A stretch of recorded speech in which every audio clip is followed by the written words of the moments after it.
Hello friends, and welcome to the last day of the Dailytober series. And today I will be showing you the completed sketches for Inktober and Birdtober 2022.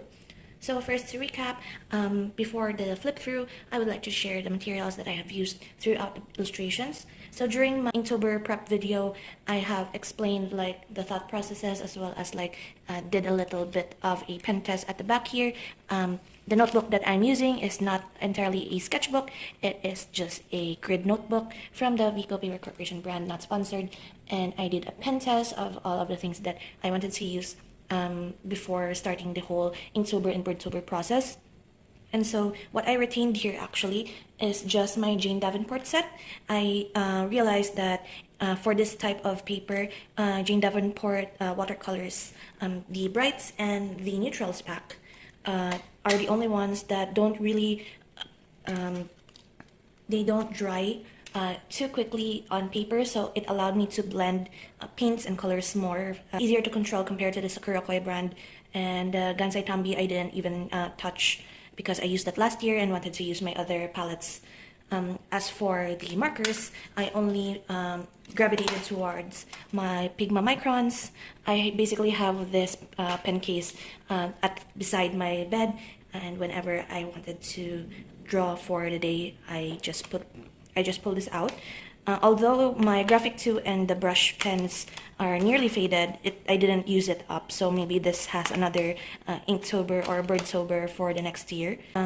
The only point that I used for my major line arts is this 04, and then for coloring I just used the 12. And for my pencil I just used this one, if it could focus. And I used the 0.7, and this is just a Tumble mono eraser. And for my watercolor brush, I just used the Faber-Castell traveling watercolor brush. And now we proceed to the main part of the video, which is to flip through all 62 birds for 2022. And this year is quite chaotic because I didn't really keep up with posting each of the bird per day.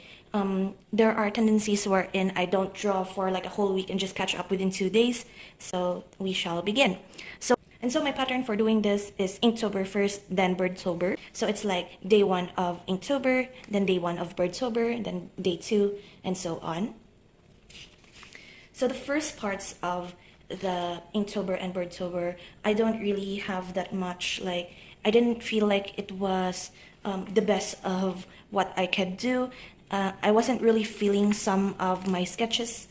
In here, sometimes I use my colored pencils, my Prismacolors, and for some I don't really use it, but if I wanted to add like a little detail, I would. For this one, I actually really like this illustration that I did. I used like the white Sakura Jelly Rolls for the Flame Robin. It actually skipped after I used this, so maybe using the white jelly roll over still a bit damp black paint didn't help it, but it still works, and I really like the effect that it gave. I mentioned this in a previous video that I really like the color ink in the Jane Davenport set, and so if ever I could get a chance to use the ink color, I would hide it and make it like a highlight for blacks and purples. I really don't know how to draw swans. I noticed that for every year that I do Inktober and using birds, there is always that 1 or 2 species of bird that I don't know how to draw, and it always comes out in the prompts. And as for this one, this is actually one of the failed sketches. Look at how ugly it is. I'm so sorry. I actually wanted to try to plot the colors first, put the shape of the color first, then do the line art. Never again will I do that. I did not sketch anything, so it became wonky, and then this happened, so I decided to, okay, just do it again, and it actually became better with a different pose. And so the Bird of Paradise actually has an iridescent tail, and so I am lucky to have my shimmering green shimmer watercolor. And so some of these birds which have iridescent feathers, I added that shimmer paint. The zebra finch actually came out twice in the prompts, but I think I changed it afterwards. I'll zoom out just a little bit.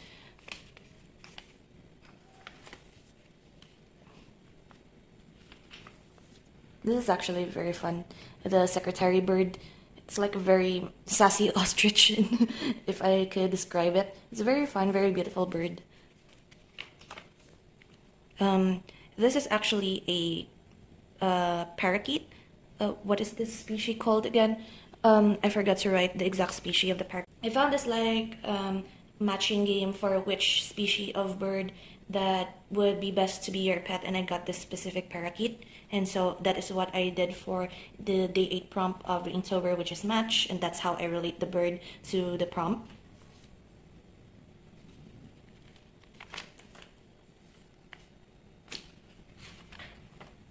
This is also very fun. It is the razor bill, and again, I hid a bit of the ink color to the black to give it like a little bit of a highlight.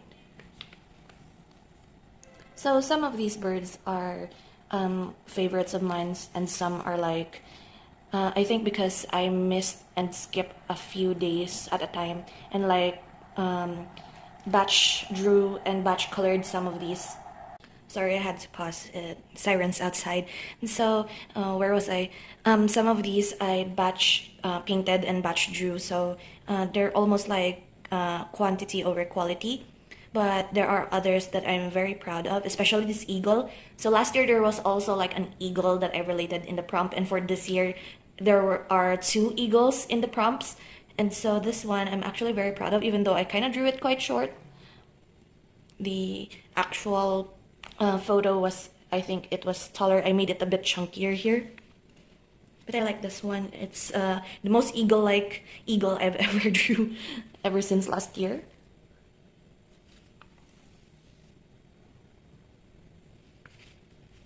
Oh, this is a fun fact about the chickadee.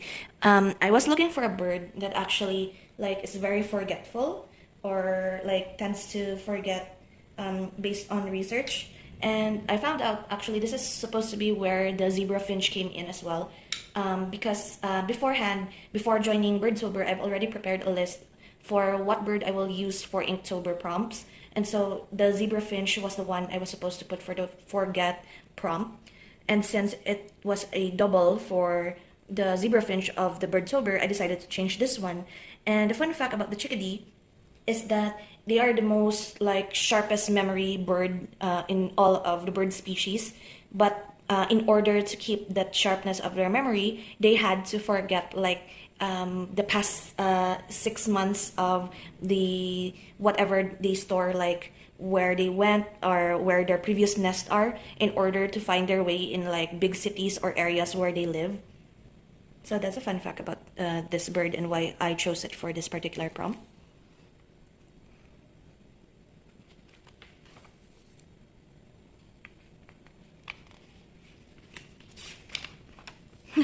I think I like massacred this turtle dove. I'm so sorry. This almost looked like a turkey or something. But this was the time when I said, okay, enough with this. I'll just move on. And to me, it's quite funny to look at now.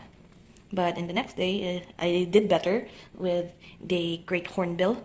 I think yes, I also used the sparkling paints here, and also for the bill. I chose this bird for the empty prompt because this is like an almost very endangered, almost extinct species of the hornbill. And this is the second eagle. When I saw that there were 2 eagle prompts, I'm like, I don't know if I will continue to draw this, but anyway, he looks quite funny. It's quite fun. So at least I did manage to do it. I did a sleeping toucan for the armadillo prompt, and this is why I mentioned that I'd rather use the Jane Davenport sets for all of my paintings rather than using the Sakura Koi, because in here, like, you can really blend in seamlessly with some of the colors. And if I had used the Sakura Koi, it would have been very difficult to achieve that, and there would be a line because the paint dries too fast, and so I couldn't blend it out.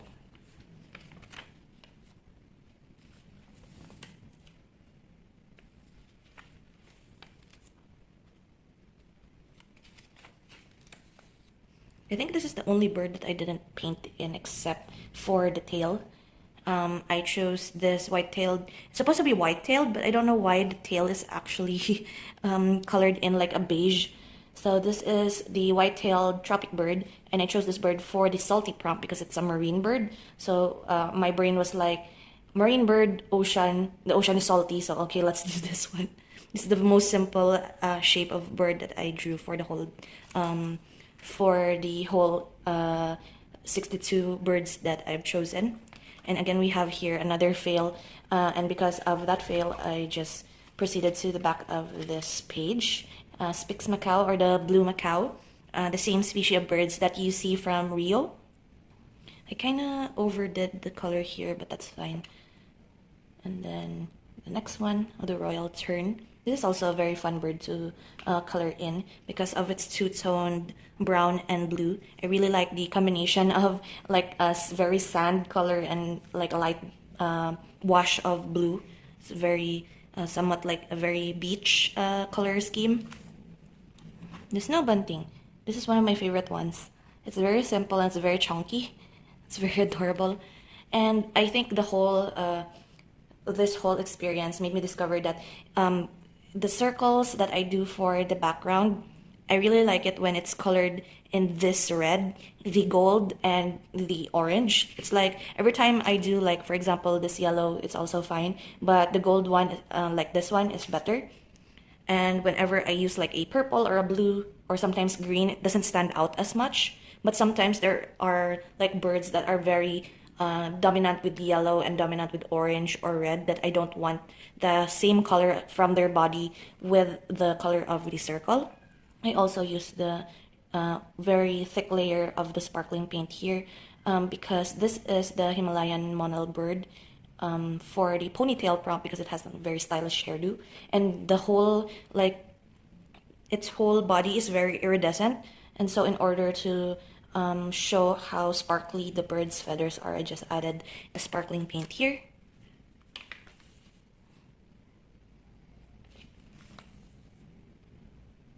I believe this is the start of this is where I started to like batch draw all of the birds because I stopped at day 21 and did not draw until day 28. So this is the K. I don't know if it's Kia or Kia, but it's like very I don't recall why I chose this for the bad dog prompt, but it was like a badass sort of bird. I can't really remember why. And this is why I said that I didn't like the back to be purple. Kakapo. I think I've drawn the kakapo last year, but without the color. So they're usually like very grass green sort of bird. And so when I colored this in, it's like I drew a very fluffy avocado. This is one of my favorites, the magpie. And of course, it is very dominant with the ink color and with the golden circle background. So this is like one of my most favorite bird illustrations from all of these.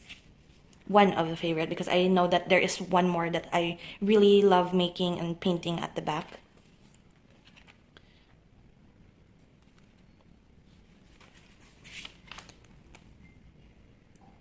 This is also another budgie.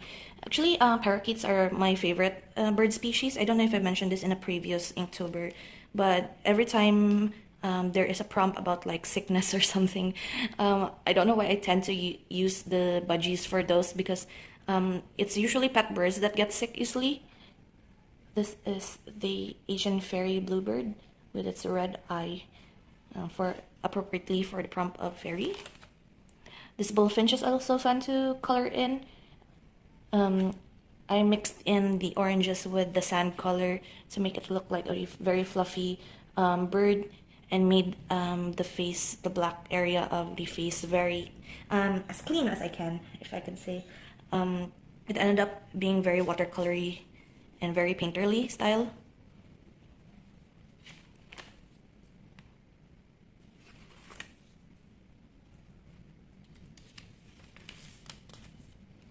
I think this is also the second peacock I've drawn. I wish I used like a brighter color for the circle so that it would stand out more. And I used my Prismacolors for the tail just to give it like a bit more dimension. Because I was deciding whether I will do the one that it's fanning out its tail. but I didn't have enough time because I was, as I've said, batch drawing all of these, so I decided to make it the simpler one, and it was a pain actually to do all of these squiggles. I was doing it as fast as I can, and I also use a bit of the sparkling paint here for the feathers. This is also one of my favorites. Sometimes there is always that moment wherein, like, after you painted in the illustration, it's actually very satisfying to see. And for most of these illustrations, I'm actually very proud of them. Like, for the past years of me joining Inktober, I wasn't really that satisfied with the drawings that I do because I think that I'm a very lazy artist. I don't have that much patience to color in and put too much detail.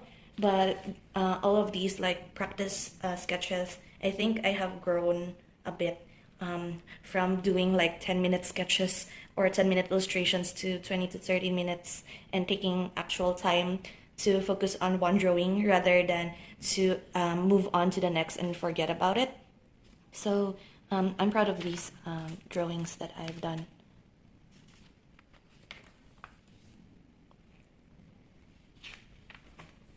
Yep, this is the one that I have been mentioning that is my favorite. This is the fish crow. I think I chose this for the uh-oh prompt because the cry, I think, was the same as if the crow was saying uh-oh.